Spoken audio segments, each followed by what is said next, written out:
Welcome back to Travel by Turtles. With it being the end of December in 2023, right around the corner, I want to provide you with advice around packing light during the holiday season. So today I want to talk about creative ways to pack light. With 2023 coming around and budgets being a little bit tighter, packing light just means more freedom when you travel. With less stuff to take around, you can easily go through train stations, if that's your way of travel, subways, buses. If you're flying, you could even just take it as a carry-on, right? You can make last-minute plans on a flight without having to worry about what are you going to take, how much you're going to have to pay for baggage, all the other stuff. So having a light traveling kit just makes sense now because of all of these restrictions that we're getting with all of our travel plans. Also, adventures can become a lot easier when you don't have to take as much stuff with you. So throughout this video, we're going to talk about ways that you can pack a little bit lighter and the things that you're going to need on your trips. So what we're going to talk about first is the 1, 2, 3, 4, 5, 6 rule, which stands for 1 hat, 2 pairs of shoes, maybe some hiking shoes, tennis shoes, flip-flops, depending on where you're going. 3 bottoms, pants, shorts. So maybe you've got a hybrid if you're going on a hike, something that you can put on as shorts and then zip on your pants at the end. And then maybe a warmer pair and a cooler pair. 4 shirts or tops or whatever you want to call it. Maybe you've got a wife beater, a long sleeve shirt, tank top, any of those types of things. 5 pairs of socks at the very least, so that's your 5. And then 6 pairs of underwear, right? So you've got all bases covered on that. The other thing is, make a packing list, right? So if you're not going to use the 1, 2, 3, 4, 5, 6, just a general rule, make a packing list. Then you can cut out the things that you have extra on the packing list, and maybe you realize, maybe I should pack more of this.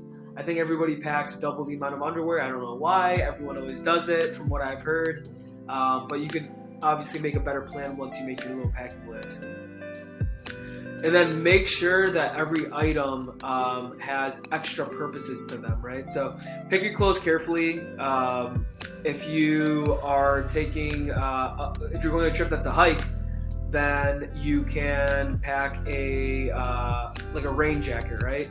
That works as multiple things. That works as a regular jacket. It's waterproof. If it's hot outside but it's raining, you can use it as an umbrella almost. Or if you've got some sensitive things in your backpack, you can put it over your backpack and make it waterproof as well. You could even use it as like a picnic blanket, right? There's a lot of different things that you could use a rain jacket, a waterproof, that tarp material as. Another type of thing that you can use as a double purpose item is convertible pants. So you can use those as shorts or as pants. Sometimes they're warmer as well. You can zip them off and maybe even roll them up onto your arms. I don't know. I'm just thinking out loud here, but you can use them as plenty of different things. Long and short sleeve shirts, really, they take up very minimal space. So pack them up, roll them up into a little ball, shove them in. You could also use a bandana for multiple items. Like protecting your head from the sun, or even using it as like an eye mask when you're sleeping. Again, always pack shorts, right? So even if you're taking the convertible pants, pack your own pair of shorts. You can hike in those, you can swim in those, you can walk around. They're just all around a solid thing to pack. Hiking shorts in particular, they kind of look nicer too, right? So you can wear them to restaurants or around town rather than a pair of swimming pants, right? They kind of work different. Another thing, if you're taking a flight, is to layer your clothes. So if it's the winter time, you can definitely be more versatile by layering everything on. and then you could take your clothes off as the weather gets warmer, or put them back on as the weather gets colder. So if you're going on a hike, you're obviously increasing your elevation, you're going through different levels. You can put your clothes back on, those jackets, so on and so forth. It just makes more sense rather than packing a bulky sweater or these bigger items in your suitcase. Just put them on as you travel. In colder climates, you could even add a lightweight jacket to your clothing, and have that option as well during the day, and then have your stuff at night. You also get a lot more options with what you're wearing in general, because it's all on you. You're not going to have to worry about the weight that is there. All the layers kind of fit easily over your inner layer. So again, start off smaller, and then you can wear bigger layers, especially in the wintertime.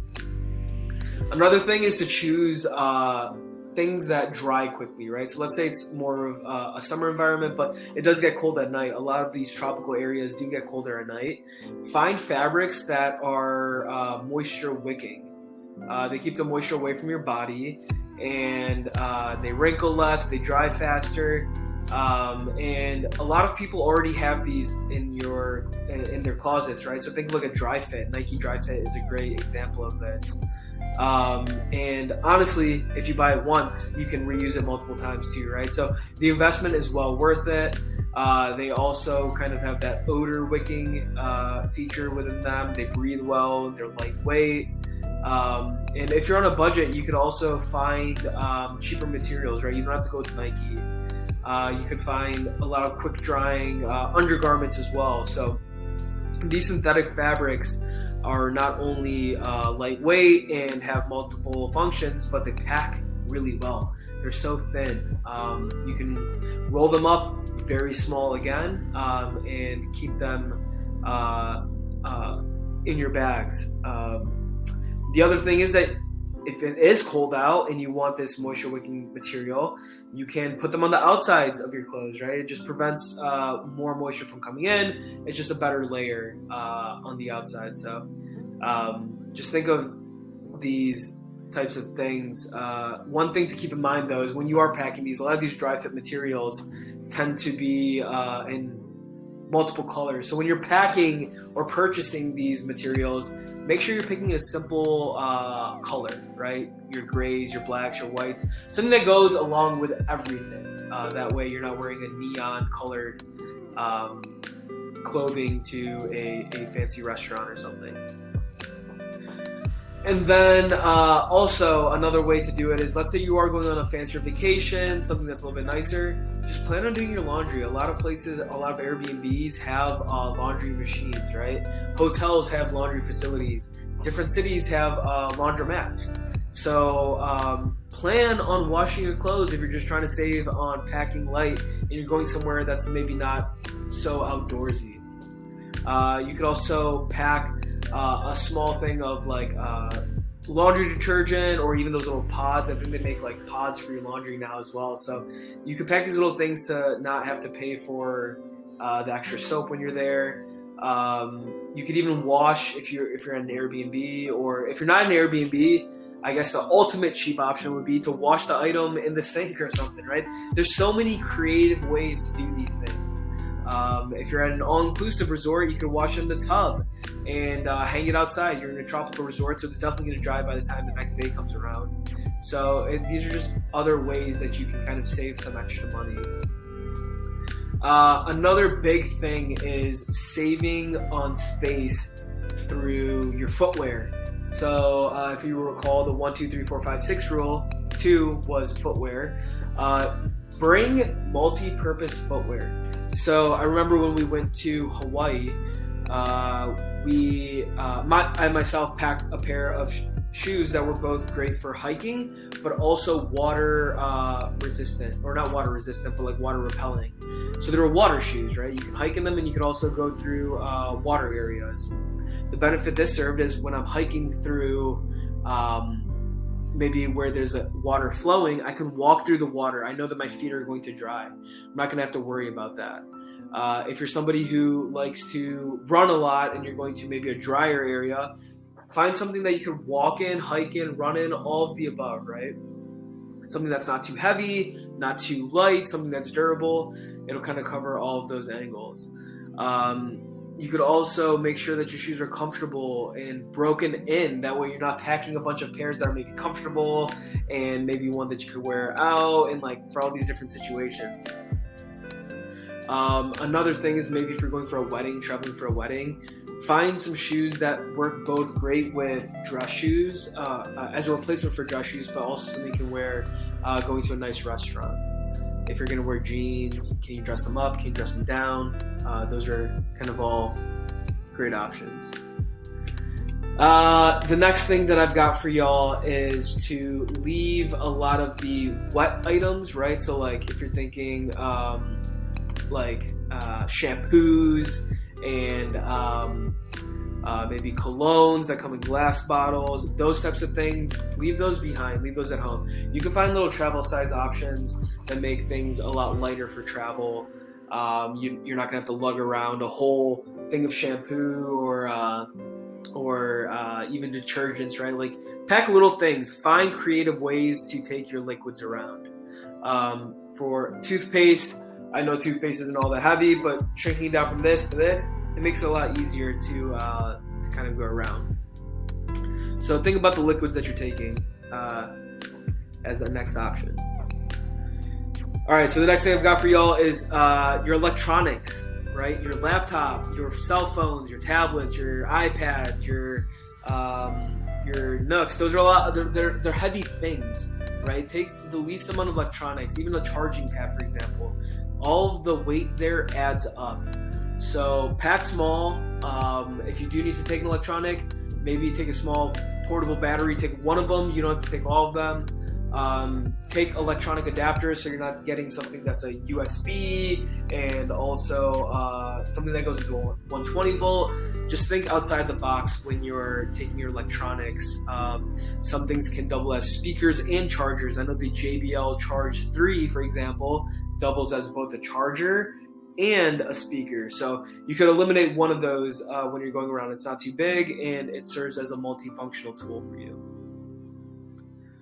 All right, next thing is going to be choose the right type of luggage for your trip, right? So if you're going on a hiking trip, more adventurous, take a backpack.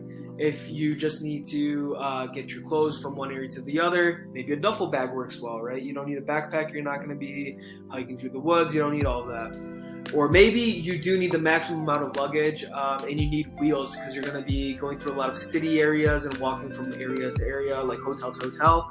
A wheeled backpack might make the most sense, right? So just be smart about what you are taking alongside of you as you're traveling.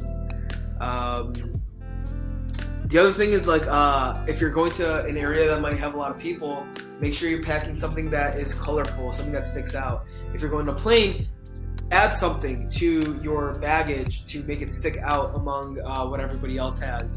That way you're not wasting time at the airport. So be smart with your luggage. Unique but also functional is always a great way. And then packing organized, I think I've talked a lot about that throughout this video, but leveraging things like packing cubes, those little sacks or compression bags, or even vacuum packing is a great way. I talked a lot about rolling your clothing. Rolling it, you can make it really tight rather than just folding it.